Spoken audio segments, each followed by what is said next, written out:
Praise God, my dear students, good morning to all. Okay, in the previous lecture we started the topic barriers in technical communication. And our topic and the first thing we learned, first barrier we studied that was about the semantic barriers, right? So today we are going to move ahead. We are going to study second barriers of technical communication, that is physical and mechanical barriers. Okay, so physical and mechanical barriers, such barriers obstructs the free flow of communication.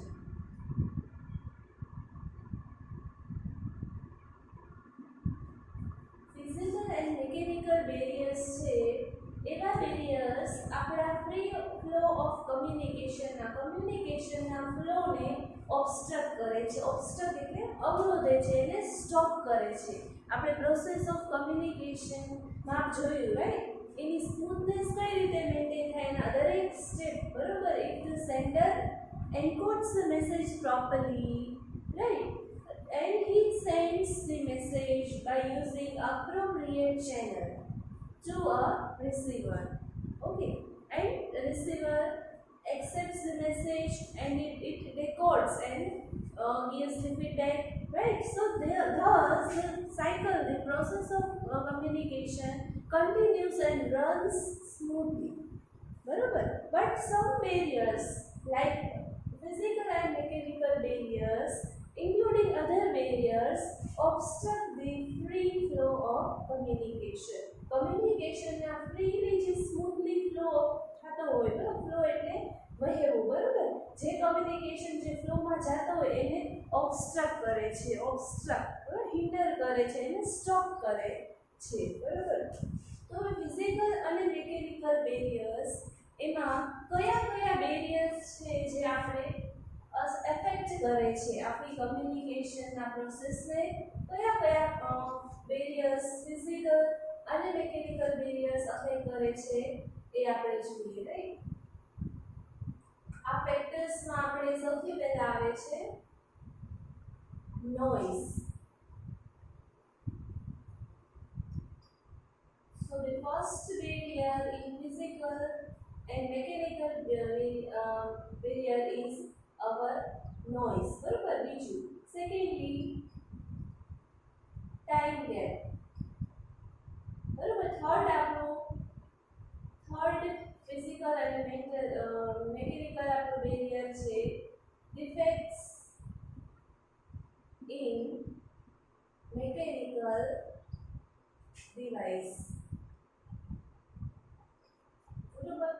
fourth આપણું physical factors છે physical distance,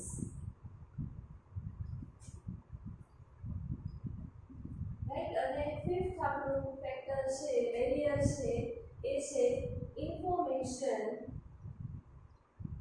overload. Okay, so these are the 5 barriers including in physical and mechanical barriers. આ 5 barriers છે કે જે આપણા process of communication ને obstruct કરે છે, એના ફ્રી ફ્લો ને શું કરે છે? obstruct કરે છે. ફિઝિકલ અને મેકેનિકલ barriers જેવા કે noise, secondly time gap, third defects in mechanical device, fourth physical distance, and fifth information overload. So are you noting with me?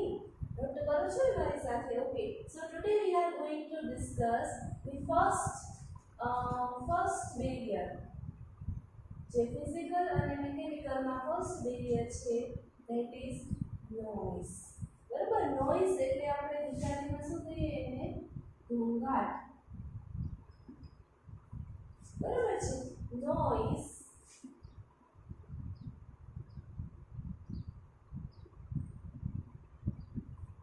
obstructs the free flow of communication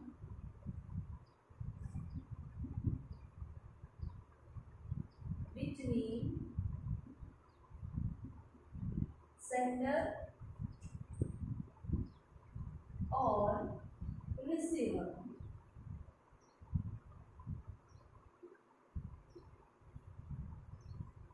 and prevents them to concentrate on message and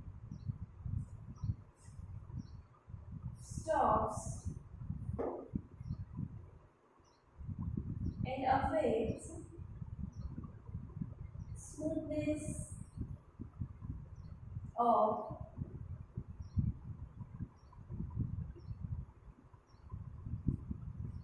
communication. Okay, let's understand. Noise obstructs the free flow of communication between sender or receiver. Right? The process of communication begins with sender and it ends at the another important person after sender is the receiver. તો noise છે એટલે કે ઘોંઘાટ છે એ આપણા free flow of communication ને obstruct કરે છે. કેના વચ્ચે? તો કે sender અને receiver ના વચ્ચે જે communication થાય છે એને obstruct કરે છે and prevents them to concentrate on message. બરોબર? અને એને અવરોધે છે. પ્રિવેન્ટ એટલે એને અવરોધવું. બરોબર છે? એનાથી અલગ કરવું. prevents them to concentrate on message. બરોબર? મેસેજ ઉપર કોન્સન્ટ્રેટ કરવા માટે એને શું કરવું? એ ડિસ્ટર્બન્સ ફેક્ટર છે and affect smoothness of communication. જે સ્મૂથ ફ્લો ઓફ કમ્યુનિકેશન થતું હોય એને શું કરે છે? હિન્ડર કરે છે, એને અફેક્ટ કરે છે, એટલે એને અસર કરે છે. રાઈટ? તો નોઇઝ છે કે એક ડિસ્ટર્બિંગ એલિમેન્ટ છે. કેવું છે? નોઇઝ છે એક ડિસ્ટર્બિંગ એલિમેન્ટ છે. Noise is a disturbing or distracting element. Right? Noise is a disturbing or distracting element. જે ડિસ્ટર્બન્સ ક્રિએટ કરે છે ઓર ડિસ્ટ્રેક્ટ કરે છે એટલે બેધ્યાન કરવું. બરાબર? એકનું ધ્યાન ભટકાવવું એને ડિસ્ટ્રેક્ટ કરવું કહેવાય. એલિમેન્ટ એટલે તત્વ છે. તો આપણા કમ્યુનિકેશનની પ્રોસેસમાં આ બેરિયર છે. બરોબર? એ શું ડિસ્ટર્બન્સ ક્રિએટ કરે છે. બરોબર છે? તો હવે ડિસ્ટર્બન્સ કેવા હોઈ શકે? રાઈટ? ધેટ મીન્સ એના ટાઈપ્સ કાઇન્ડ કેવા હોઈ શકે? તો કે noise can be either physical or psychological.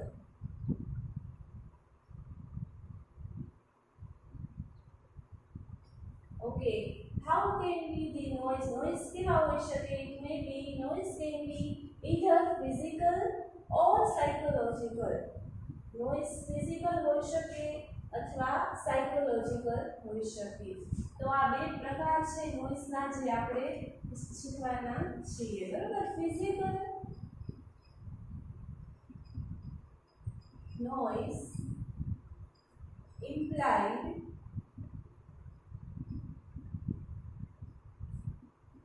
physical disturbance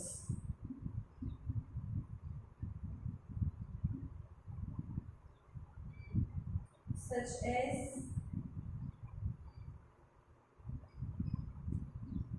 traffic, human sounds, etc. Okay, see, physical noise noise હોય બરાબર, ફિઝિકલ નોઇઝ હોય ધેટ ઇમ્પ્લાઇડ બરાબર, એટલે કે એ સૂચવે છે, શું સૂચવે છે, સૂચિત કરે છે, એ શું શો કરે છે, તો કે ફિઝિકલ ડિસ્ટર્બન્સ. ફિઝિકલ ડિસ્ટર્બન્સ કે જે નોઇઝ છે એ કોના દ્વારા ક્રિએટ થયું હોય, હ્યુમન દ્વારા, માણસો દ્વારા જે ડિસ્ટર્બન્સ ક્રિએટ થાય એના અવાજ દ્વારા, એના એક્શન દ્વારા બરાબર, તે જે કમ્યુનિકેશનની પ્રોસેસ, વાતચીતની પ્રોસેસમાં શું ડિસ્ટર્બન્સ ક્રિએટ કરે છે બરાબર. Disturbance which is created by human being is called physical noise બરાબર. જનરલી આપણે ડેફિનેશન આ રીતે લખી શકીએ કે noise which is created by human being through their actions, through their speech, right?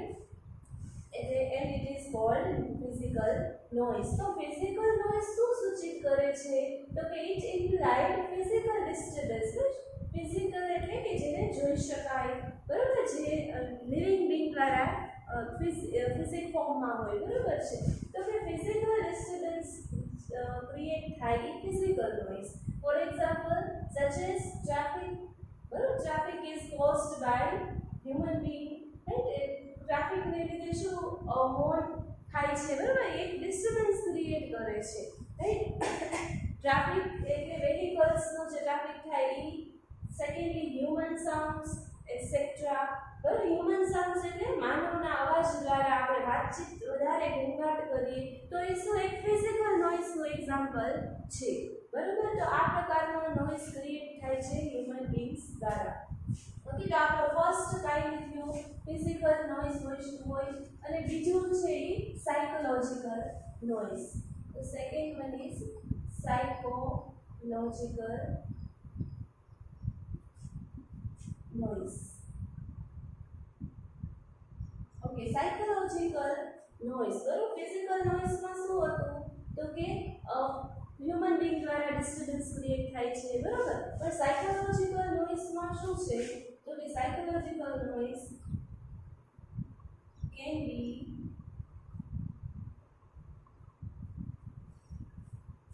turbulence. It means it is related to human psychology બરાબર, માણસની મનોદશા બરાબર, માઇન્ડમાં એની મનમાં કેવી અસર ઉત્પન્ન થઈ રહી છે, માઇન્ડની કન્ડિશન કેવી છે બરાબર, એ આપણું સાયકોલોજીકલ નોઇઝ છે. તો કે psychological noise can be turbulence બરાબર છે. ટર્બ્યુલન્સ એટલે તોફાન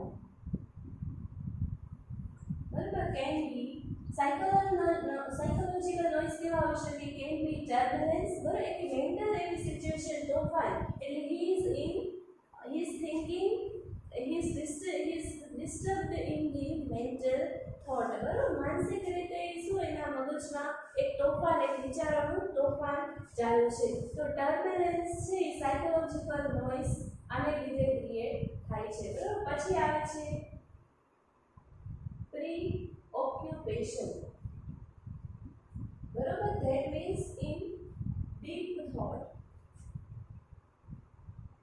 બરાબર, એક એવી કન્ડિશન છે રાઈટ, એક એવી કન્ડિશન છે કે જેમાં એક વ્યક્તિ શું એક ખૂબ જ ઊંડા વિચારમાં હોય છે રાઈટ. ફિઝિકલ અને જો ફિઝિકલની વાત નથી થતી, શારીરિકની વાત નથી થતી, પણ સાયકોલોજીકલ એટલે મનોદશા, વ્યક્તિના મગજની દશા કેવી છે, એના માઇન્ડમાં શું ક્રિએટ થઈ રહ્યું છે, શું વિચાર ચાલી રહ્યા છે, એ ફેક્ટર છે, એ નોઇઝ, એ પ્રકારનો અંદર અવસ્થા છે એ કમ્યુનિકેશનના પ્રોસેસને ઓબસ્ટ્રક્ટ કરે છે, એની સ્મૂથનેસ છે પ્રોસેસ ઓફ કમ્યુનિકેશનની એને ડિસ્ટર્બ કરે છે રાઈટ. તો સાયકોલોજીકલ નોઇઝમાં એક ટર્બ્યુલન્સ થયું બરાબર, TUR છે ટર્બ્યુલન્સ એટલે તોફાન એના મગજમાં ઉત્પન્ન થઈ રહ્યું છે. પછી પ્રીઓક્યુપેશન એટલે કે કોઈ ઊંડા વિચારમાં, ડીપ થોટ,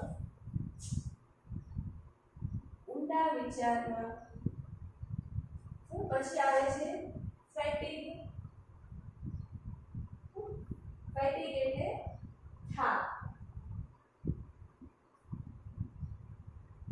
ઓકે, ફેટિગ એટલે થાક બરાબર, ઇટ ઇઝ મેન્ટલી ટાયર્ડ બરાબર, માનસિક રીતે જો વ્યક્તિ થાકેલો હોય બરાબર તો એ સારી રીતે કમ્યુનિકેશન નહીં કરી શકે બરાબર છે.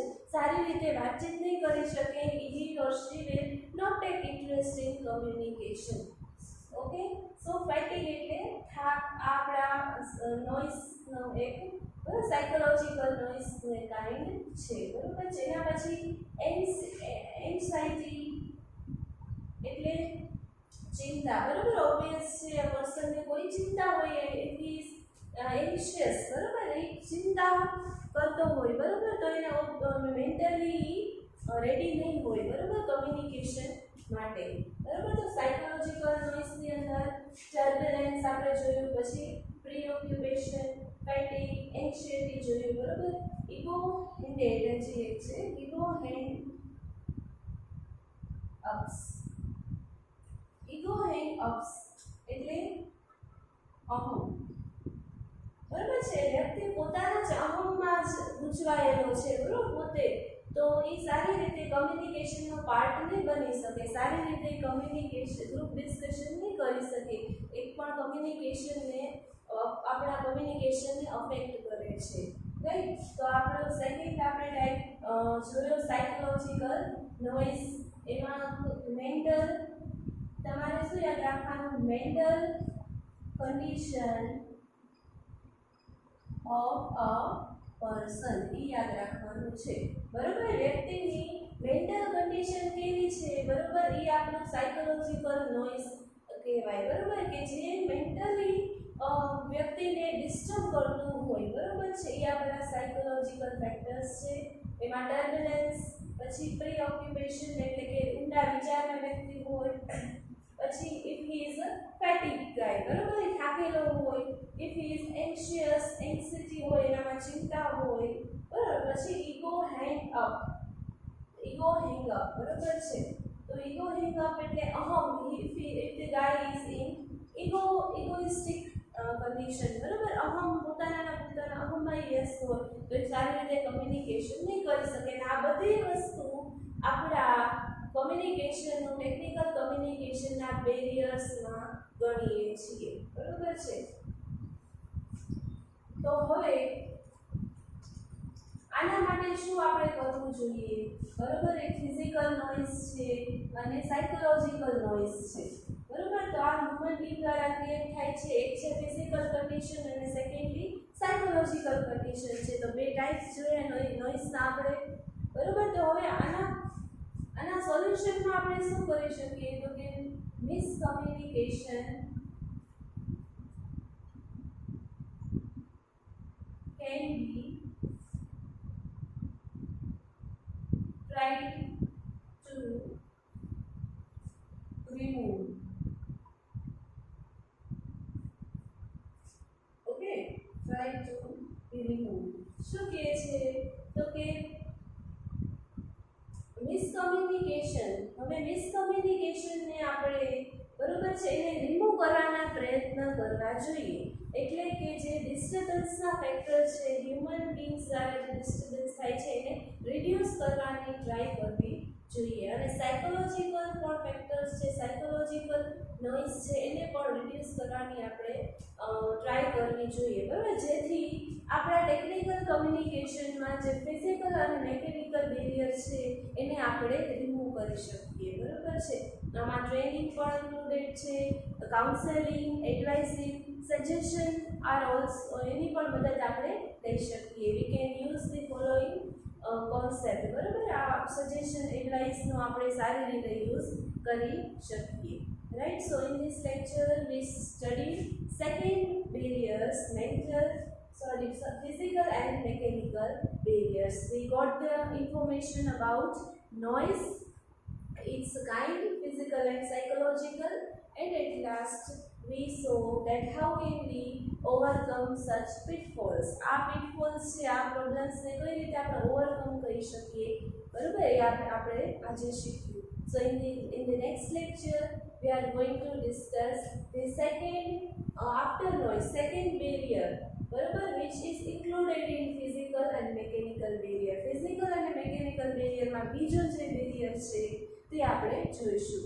So we will meet you in the next lecture with a new